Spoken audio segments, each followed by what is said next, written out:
Hello, hello, hello. It's Krine and Seth, and I'm gonna make my video a little bit smaller. I think like this, it's great. Let us know if you can hear us and or not hear us. um, we are calling from two different rooms, so I hope it's all going to work out. So it's Friday. I hope everyone had a beautiful Christmas and a beautiful time off as well, a little bit. We did enjoy a lot of snow. And so yeah, we are ready to go. We are going to present today, or we are going to talk about the next 4 day, including today, the AI Grim Society. So first of all, what we're going to do there, and then also we are going to take you step by step through what this entire thing we created again is all about. So Seth, do you want to just introduce yourself quickly for the ones that don't know you? Because I just had a hiccup with Canva where my presentation is on. I'm trying to figure that one out. Yeah, sure. I'm Seth, the business partner and husband of Katrine, and we are the dynamic duo when it comes to generating new ways to enhance your business. So our latest invention is the AI Grim and Society, which is all about using AI to enhance your business. And we're really pretty excited about it because we've been able to do a lot with it for ourselves, and we want to share it with you, and hope you love it as much as we do. Yeah, so it looks like Canva is having a few hiccups with the presentation mode. But what I would suggest, I'm going to go and log in from another screen, and then we're going to get this one on the road. So we are trying to cap everything at 30 minutes because we are all busy and New Year's is soon, but we have already 20 people in our AI Grim Society, and we definitely want to make sure that, first of all, they get a head start, but then also for everybody else that is interested in joining, because we received a few emails what this is all about and they want to have more information. So we decided actually to go live with this presentation. And let me just make sure that I log into another screen here, and then I can show you. It looks like the presenter mode in AI is not working today. Okay. So while you're figuring out the details there, we've had some people asking us, okay, you have the Indie AI and you also have the AI Grim. And part of the reason for that is because we had people that were not so focused on business in the Indie AI group that were really aromatherapy centric or skincare. And they didn't know what to do with the AI. They didn't know how it related to them. And they felt that it was just a different thing. And so we realized that we needed to create a completely different thing for those people that are just, they really want to do business. They really want to dig deep and leverage AI to enhance what they're doing. That was primarily the reason. So we want to honor the focus of wellness and aromatherapy and skincare, which is the core of what we do.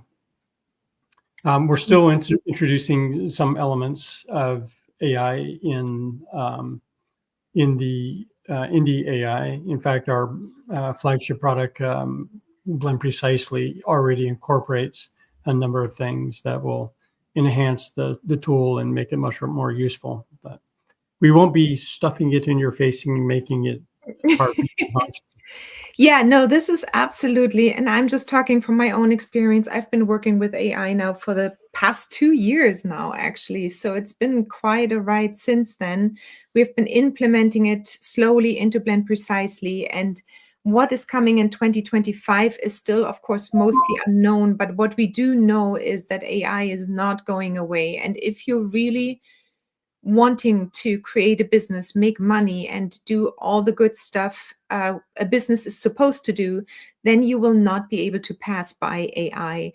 And the reason is simply because the competition is going to be so much faster, so much better in what they're going to deliver. So in my opinion, shying away because of different reasons, everybody has their own reason why they maybe don't want to use AI, and that's totally fine. We are offering it as an option, as a solution, as a way to get to diverse actually your product offering as well. So yes, we start out and we want to be a consultant, but soon we will realize maybe we need a digital product. We need some kind of a webinar. We need to create a workshop, a course, maybe even a membership, or create a community because people are craving coming together more and more. So that's what we build. This is for you, for the chance to actually embrace it if you want to. Blend Precisely is not going to go away. In fact, we are enhancing it. Seth is already working a lot again on Blend Precisely. I took him a little bit away because I needed him to create this assistant. So without further ado, I think we can get started. And you see already, I think I'm going to take us out of the screen so you see the entire screen and nothing is covered up. But let me just go into full screen mode, and then you should be able to see it. And I hope that's all going to work now. Okay, so first of all, why AI Grim Society, or why Grim? So I mentioned that already in a few of my emails you might have received. And it's basically because business is not easy. And the Grim stories pretty much convey what I've been doing in the past 2 decades with my business. It's an up and down. It's not an easy path. And it is definitely something where at times I just want to cry, throw it away, and go back to my full-time job because business is hard. And I felt like the Grimm stories, they are far away from glamorous like the Disney stories. You know, there's not always a happy ending. There's not always an easy way to get where you need to go. And in general, that was just my childhood growing up. It's the Grimm stories, not the AI Grimm stories, but the Grimm stories. So you will see in our AI Grimm Society, in the bonus course, the 7-module bonus course, that I have integrated some analogies of the Grimm stories, which is a lot of fun to go through. So we will be talking today about specifically the personal AI assistant. And Greg, oh my God, Seth. Whoa. Seth, if you can take over from here, that would be good. And I will go over to the next slide now. Okay, so the AI assistant. So this is a really exciting tool that it multiplies your ability to be functional and create what you want far beyond what just going to ChatGPT or another LLM, as they call it, language model. There's others like Perplexity and Claude and things like that, but they don't have your data in it. And so what we have is a way for you to add your data, your files to a particular kind of database called a vector database, which enables you to rapidly get curated information and answers with a lot of context and meaning that would otherwise be invisible to you or very, very difficult to create. So that's kind of the gist of it. And we'll get into a few more details. If you can give me the next slide here. So relevance and accuracy, why Google doesn't cut it anymore for your business. So as a technologist and somebody that's come out of the corporate environment in America doing intense programming and systems and solutions, I can tell you the old school way of finding information on the internet to use in that world has just gotten so much easier. So, for example, if I were to search for something particular to Python programming, for example, if I go to Google, I'll get a bunch of hits on what individuals have said, or maybe some documentation, and trying to get to the end destination of what I'm trying to solve takes a lot of work trying to find out when somebody wrote it. Can I rely on it? just a bunch of different factors. That just takes a lot of time. And with AI, suddenly I have all of that information with context and with relevance. So it's oftentimes much more accurate and meaningful to me than just doing it through Google. So if you multiply my experience times everybody, you can see what the future is. There's no future for old style Google searching. Sometimes it does have its place, but for the most part, I find myself just using ChatGPT. And the interesting part, I think we mentioned that already in our emails as well, that Google itself, when you go to Google now, you have this assistant or the co-pilot or however they call it right on top of Google. So they try to, of course, incorporate that all into the Google search as well, which, by the way, takes 3 times as much energy doing it this way than just using an LLM machine. So LLM standing for oh gosh, I just had a brain LLM, learning language model, sorry. Right, exactly. So, Right. are you at point number 1, the AI brings enhanced relevance and accuracy? Yeah, I'm moving on to number 2 here. Okay. So the efficiency and speed, I had a recent example where I was doing something to blend precisely. And for most SaaS software, there's a front end and a back end code. And it can get a little complex making the front end and back end talk together. I asked ChatGPT a very detailed question, and it gave me a very coded, detailed answer, and it worked out of the box.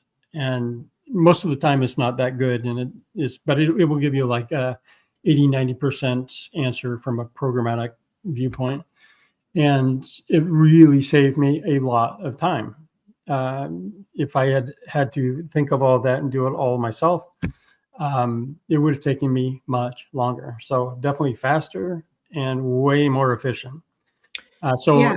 Going from creativity and idea to, hey, I need another thing, it really gets you to where you want to go much faster.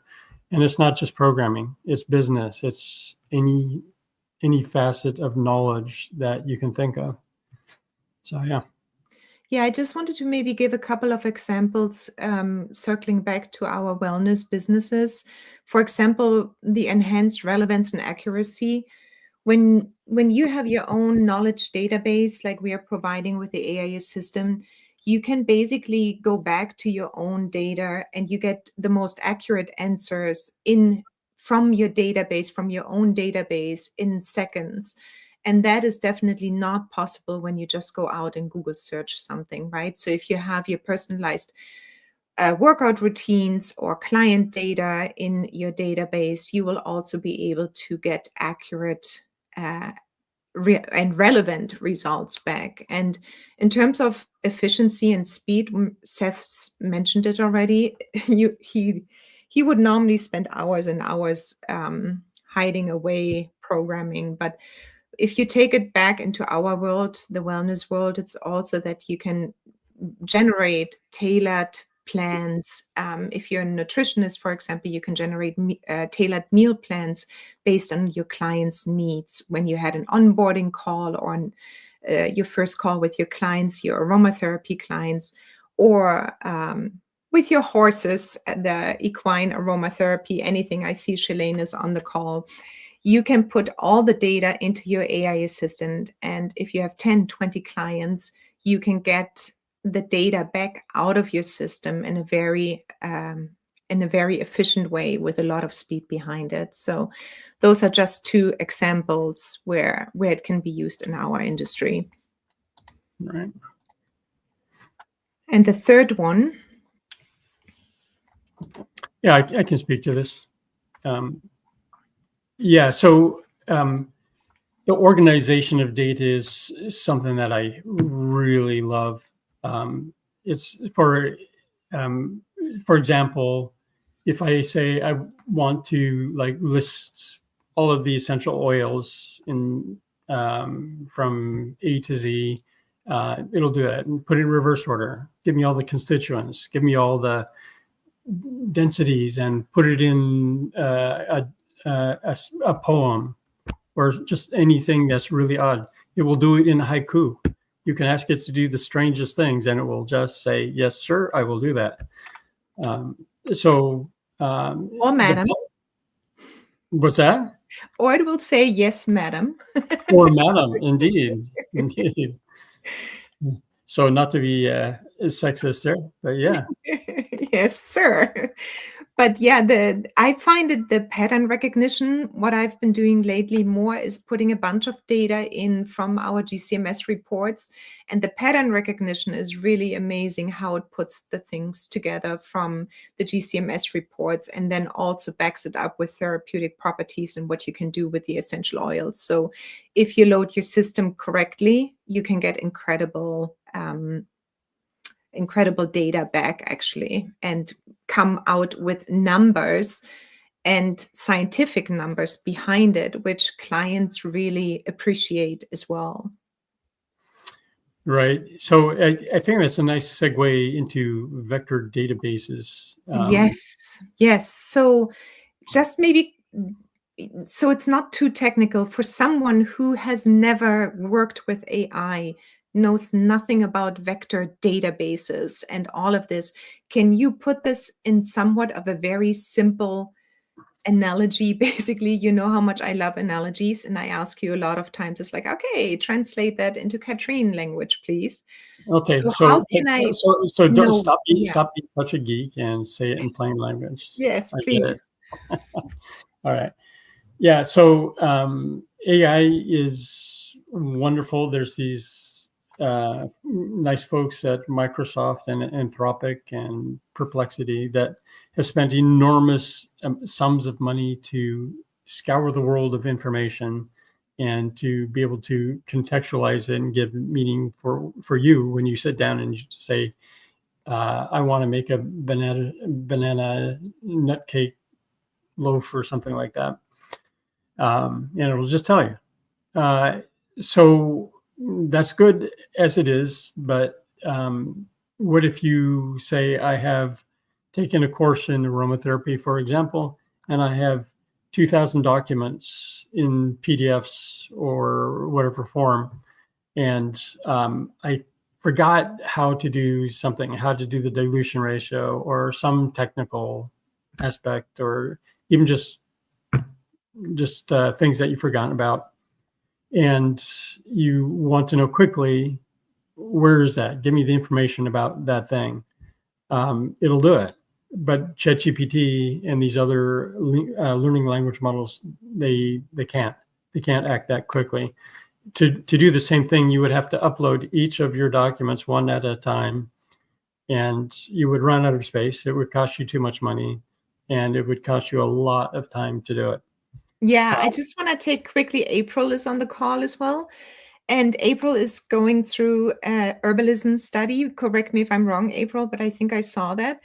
And she's just taking another class or another course, and she has already a lot under her belt, but she's adding herbalism as far as I know. So she could theoretically take her entire learnings, her PDFs from the course right now, and yes, ma'am, and upload them and have them at her fingertips. So when she takes the tests, she can go back and definitely just refresh her memory so she can go into the test with a more or better or even better understanding. So we know we have to learn a lot throughout courses and certifications and with clients and client data and GCMS reports and all of that.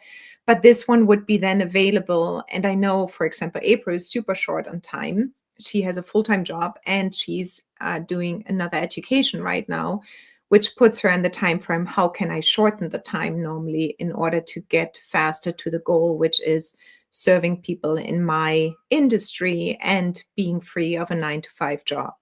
So this is where it all comes down to. As a solo entrepreneur, you do want to have time savings, but we can move over to the limitations with AI now as well. Yeah.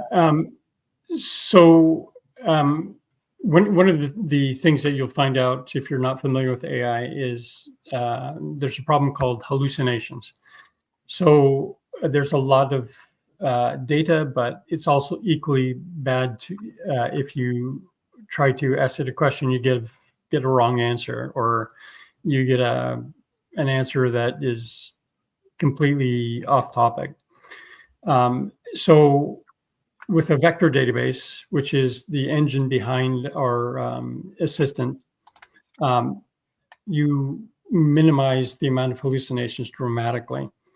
There's other techniques to reduce it even further and get very high quality responses, and we'll get into that in a little bit.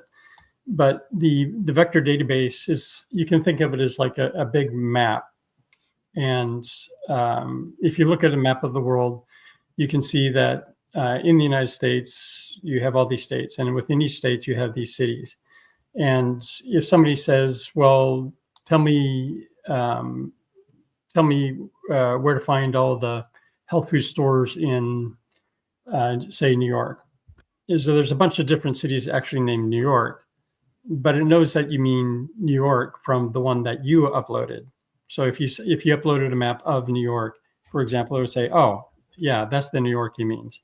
And yes, I know where all the health food stores are there, and it gives you relevant information. But if you say that generically on ChatGPT, there's a lot of New Yorks. It'll make some good guesses, but it may or may not give you the right information. So by providing your information and asking questions, you get much fewer hallucinations or wrong information. And so that's one of the major limitations of AI in general. So Seth, are you at point 2 right now, right? The minimized knowledge hallucination? Right, exactly. So you skipped a slide and went over to number 2? Sort of. It's one of the limitations of AI in general. So I kind of wanted to address that. But okay, so you want to stay on this slide? Sure. This is a cute slide.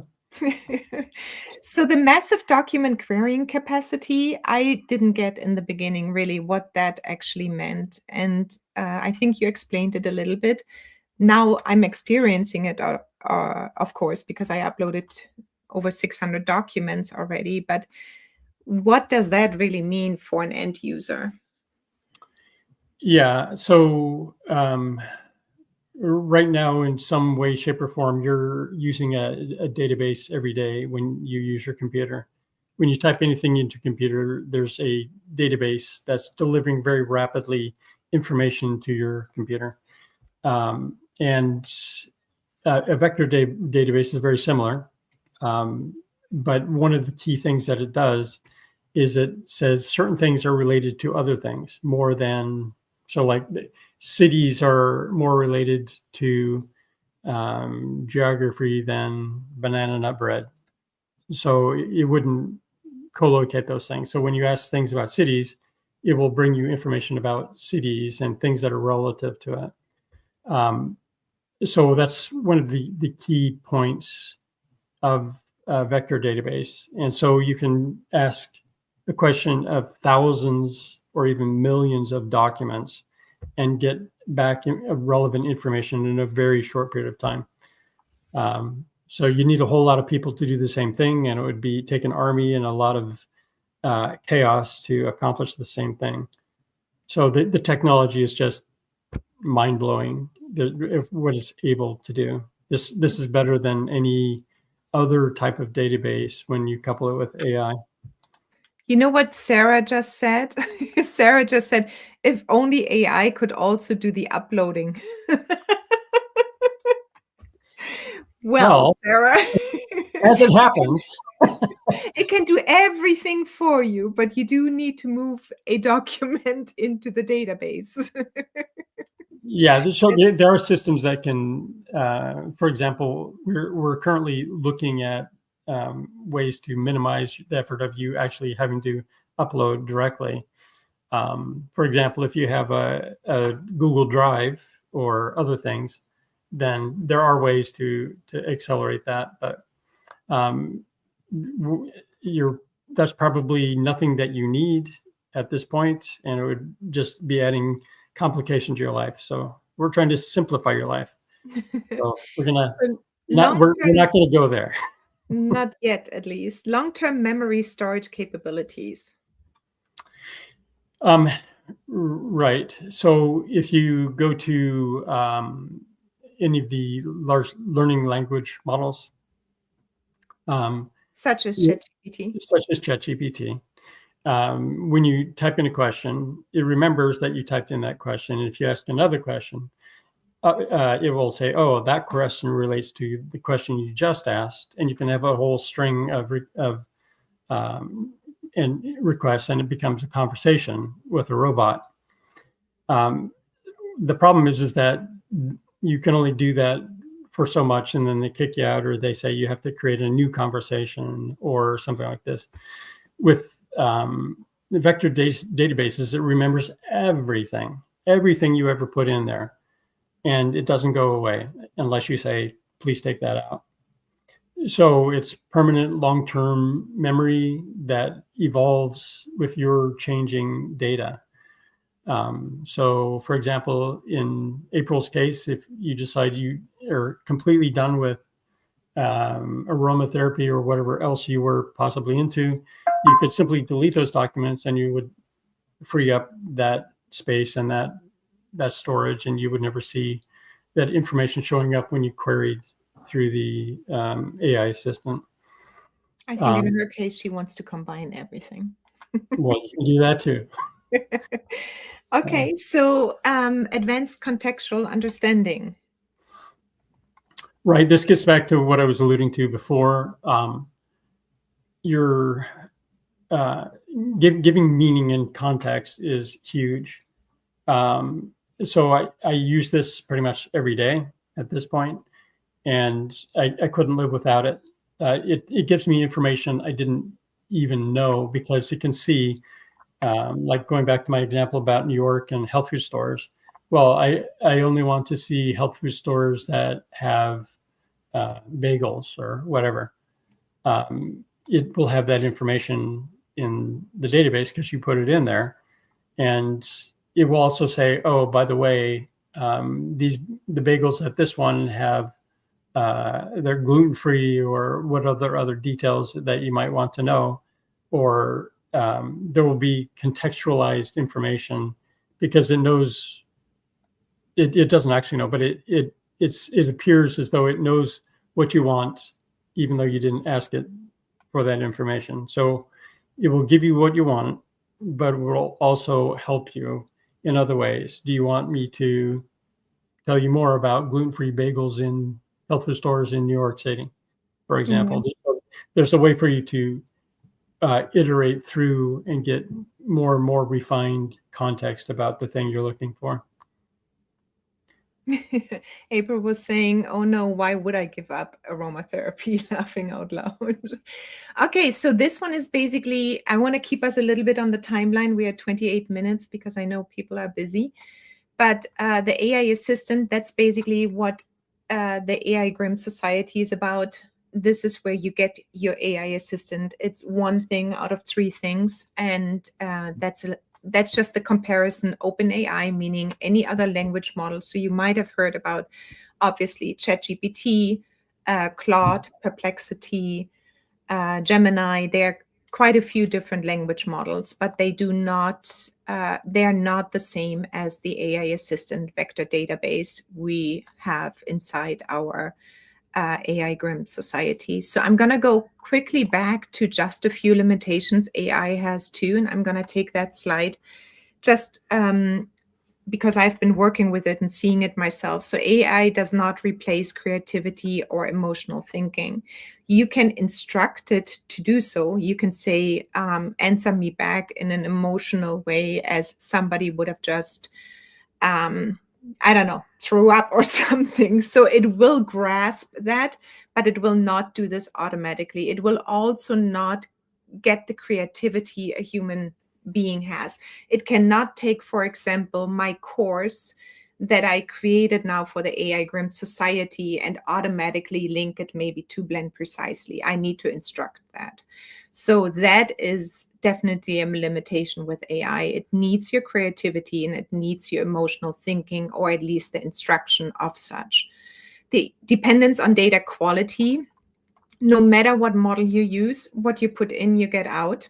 So if you just say, you will actually get better results with the AI assistant because it sees your data and it can imagine what you're querying. But if you're asking ChatGPT, give me a file, it will certainly ask you, what kind of file do you have a file, and so on. So the dependency on data in meaning what you prompt the system to do is also the quality you get out.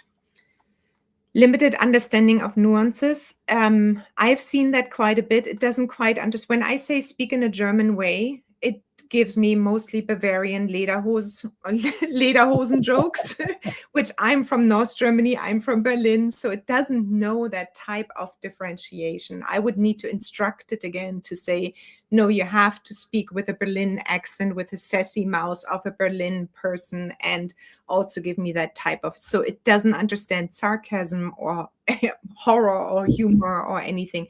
Also, I believe it's gotten much better than a year or 2 years ago already, and it makes some funny jokes, but they are pretty much dead jokes. And limited size results, which are not bad, by the way, they do crack me up, but limited size results as well. To retrieve all results, you may need to perform multiple refined queries. So if you're in a communication with a person across from you, everything comes back and it feels like a dance. That's not necessarily the case with AI in general, right? So you have to always instruct, okay, give me a little bit more information. Or while a person sitting across from you, that person can see your eyes, your smile, your hands, and everything, the gestures. AI is not able to do that, obviously, yet. So you will need to give it more information than a normal human being. So there are some limitations around with AI still as well. And this one we just had. And basically, you can simplify and transform all of your business efforts with the AI Grim personal assistant we have. You can have the speed, the efficiency, the content creation. This is one big part we have to do as entrepreneurs. We are in a content creation wheel at all times. Only now we can make it much, much easier. And with the AI assistant, we can make it specific to our needs and our niche without hallucination, what Seth talked about before.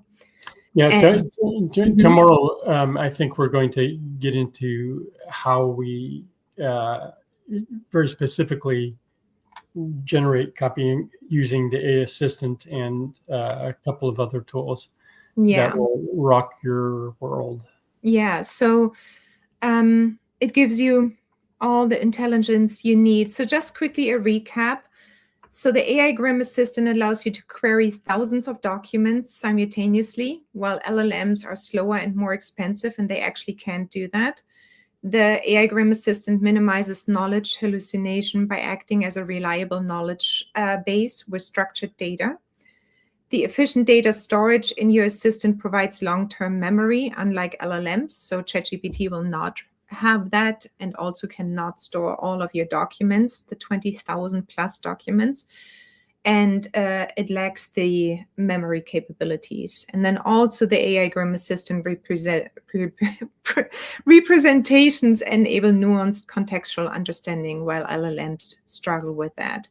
So I wanted to open up still questions to everything, and I'm going to basically just say for the last one, we are going to be back tomorrow at 2 p.m. Eastern Standard Time, and then we're going to go actually into the AI Grim Assistant, and we will be working with that. And then on Monday and Tuesday, we will be looking at the 7-module course and inside of our society as well. So that will be happening tomorrow and Monday and Tuesday, and then we are off to the start on January 1st.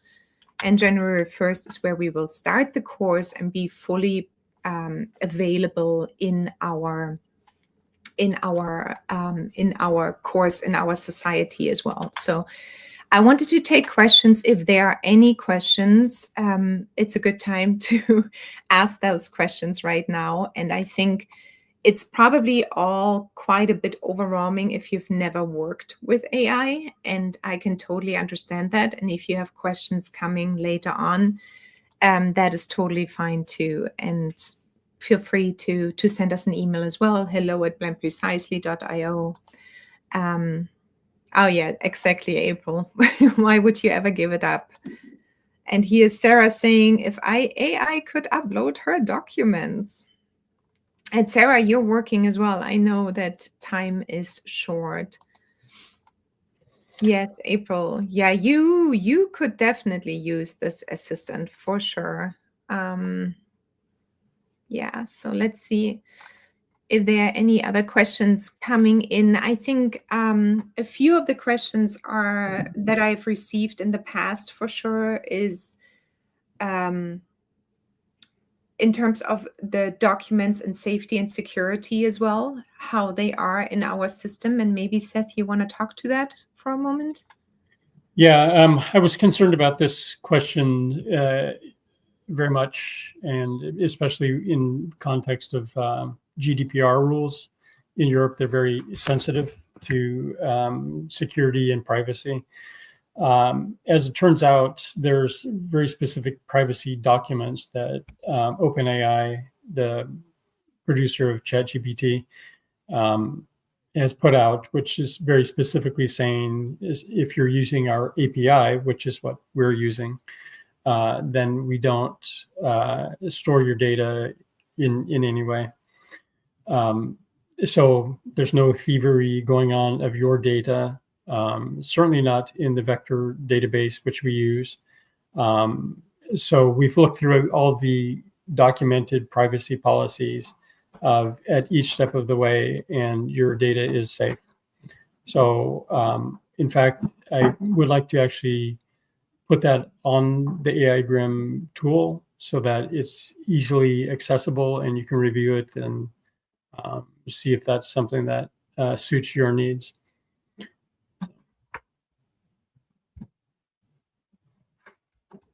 I think we actually cut it under 40 minutes at least.